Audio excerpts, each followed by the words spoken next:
ሚኬል አርቴታ ቡካዮ ሳካን በክሪስታል ፓላስ ጨዋታ ሊጠቀመው እንደሚችል ጠቁሟል። ደጋፊዎች ደግሞ ይህንን እየተቃወሙ ነው።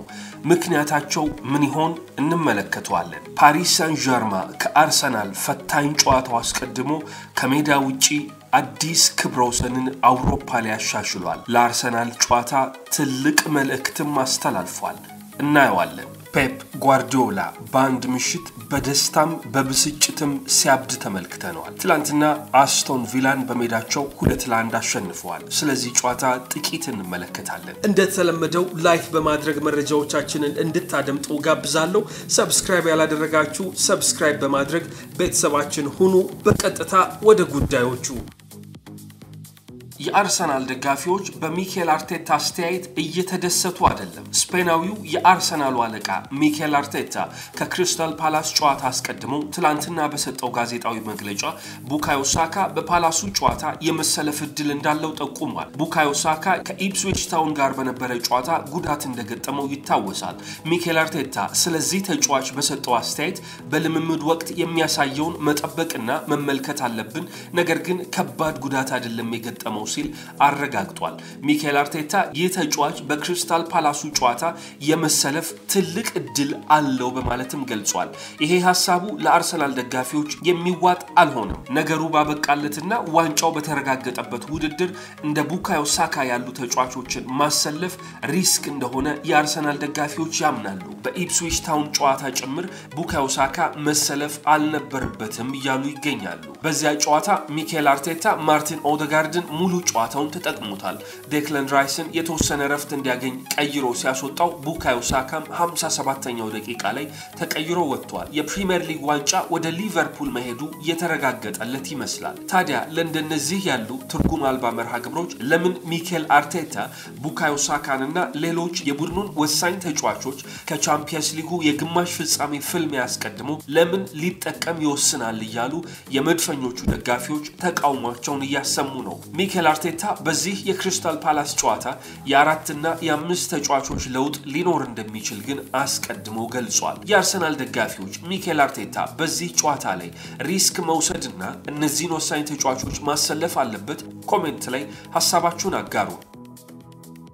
በሌሎች ጉዳዮች ሚኬል አርቴታ በሰጠው አስተያየት ብዙ ሐሳቦችን አንስቷል። የሳካ ኮንትራት ጉዳይ ላይ አዲስ ነገር እየተሰማ ነው። ከጉዳት ጋር በተገናኘ ሪካርዶ ካላፊዮሪና ከጆርጂኒዮ ጋር አዳዲስ ሐሳቦችን አጋርቷል። ሪካርዶ ካላፊዮሪ ከጨዋታው ውጪ ነው፣ ጆርጂኒዮም ቢሆን አይኖርም። ለጆርጂኒዮ እንዳለመታደል ሆኖ ለተወሰኑ ሳምንታት ከሜዳ ይርቃል ሲል ነበር የገለጸው። ሚኬል አርቴታ የክሪስታል ፓላሱን ጨዋታ የሚሸነፍ ከሆነ ሊቨርፑል ጨዋታ ሳያደርግ ሻምፒዮን እንደሚሆን ተጠይቆ ለኛ ያለው ብቸኛ ኢንሴንቲቭ ይህንን ጨዋታ ማሸነፍና ለቀጣዩ ጨዋታ መዘጋጀት ነው ሲል ትኩረታቸው የፓላስ ጨዋታ ላይ እንጂ የሊቨርፑል ዋንጫ ማሸነፍና አለማሸነፍ እንደሆነ እየተናገረ ይገኛል። ከጋብሪኤል ማርቲኔሊ ጋር በተገናኘ ይህ ተጫዋች በቅርብ ሳምንታት እያሳየ ያለው ብቃት ቡድኑ ከሚያስፈልጋቸው የመሪነት ባህሪያት መካከል አንደኛው ነው ሲል አሞካሽቶታል። ሚኬል አርቴታ ከክሪስታል ፓላስ ጨዋታ በኋላ የፓሪስ ሳን-ዠርማን የመጀመሪያ ዙር የግማሽ ፍጻሜ መርሃ ግብር እስኪደረግ 6 ቀናቶችን ቡድኑ ያርፋል።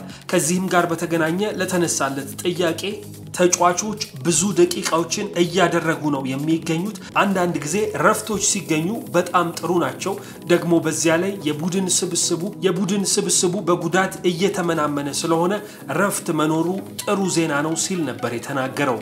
የፓላሱ ጨዋታ ላይ ቡድኑ ስለ ፓሪስ ሳን-ዠርማን የግማሽ ፍጻሜ መርሃ ግብር እያሰበ ወደ ሜዳ ሊገባ ይችላል ወይ ተብሎ ተጠይቆ ስለነዚህ ጉዳዮች አሁን ላይ አናስብም ሲል ነው ሚኬል አርቴታ የተናገረው። ከቡካዮ ሳካ ኮንትራት ጋር በተገናኘ ግልጽ የሆነ ፍላጎት ይታያል፣ ሁሉም ነገር በጥሩ መንገድ እየተጓዘ ነው ሲል ስለ ቡካዮ ሳካም ኮንትራት ጉዳይ ሐሳቡን አጋርቷል። የአርሰናሉ ኮከብ ቡካዮ ሳካ በፕሪሚየር ሊጉ ካሉ ከፍተኛ ደሞዝ ተከፋይ ተጫዋቾች መካከል አንዱ እንደሚሆን ተረጋግጧል። በቀጣዩ ክረምት የመጨረሻ 2 ዓመት የኮንትራት ጊዜው ላይ ይደርሳል። የ23 ዓመቱ ሳካ የረጅም ጊዜ ኮንትራት በአርሰናል ቤት ለመፈረም ሁለቱ አካላት በድርድር ላይ ይገኛሉ። የስፖርቲንግ ዳይሬክተሩ አንድሪያ ቤርታ የቡካዮ ሳካን ኮንትራት ብቻ ሳይሆን ቀሪ 2 ዓመት የቀራቸው ጋብሪኤል ማጋሌሽ እና ዊሊያም ሳሊባም ጋር ድርድር ጀምረዋል። ከዚያ ባለፈ የሄል ኢንድ አካዳሚ ግኝት የሆኑት ማይልስ ሉዊስ ስኬሊ እና ኢተን ዋኒየሪንም ውላቸውን ለማራዘም እየሰሩ ይገኛል። ከነዚህ ተጫዋቾች በተለየ መልኩ ቡካዮ ሳካ ግን ከፍተኛ ደሞዝ ተከፋይ ይሆናል። የሳካ ኮንትራት በዚህ ሰዓት 2027 ላይ የሚያበቃ ሲሆን በሳምንት 195,000 ፓውንድ ያስገኝለታል። ነገር ግን አዲሱ ኮንትራት ከ300,000 ፓውንድ በላይ በሳምንት የሚያስገኝለት ሲሆን ከዚህ ቀደም በአርሰናል ቤት እጅግ ከፍተኛ ደሞዝ ተከፋይ የነበረውን የሜሱት ኦዝልን ክብረ ወሰን ሊያሻሽል እንደሚችልም ተጠቁሟል።